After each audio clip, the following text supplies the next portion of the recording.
80th independence day celebrations.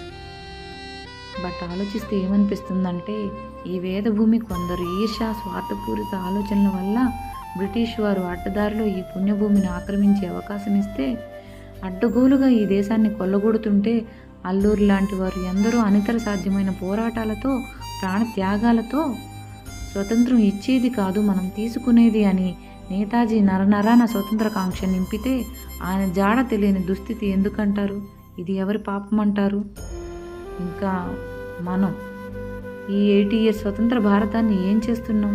స్వతంత్రంగా చెత్తను విసిరేస్తూ స్వేచ్ఛగా సిగరెట్, లిక్కర్, డ్రగ్స్తో నింపేస్తున్నాం. భావితరాలకు బంగారు కళలను కనడానికి నిద్ర కూడా పోనివ్వకుండా స్వేచ్ఛగా ఫోన్లు ఇచ్చేస్తున్నాం. డిజిటల్గా ఎదుగుతున్నాం, బట్ సోషల్ మీడియాలో దిగజారిపోతున్నాం.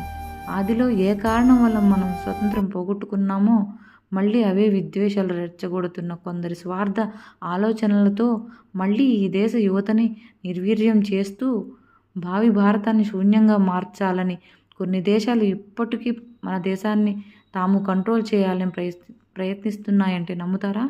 నమ్మకపోయినా అదే నిజం.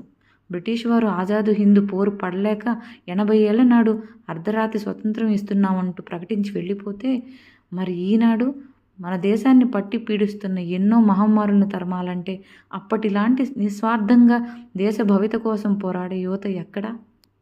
ఆలోచించండి.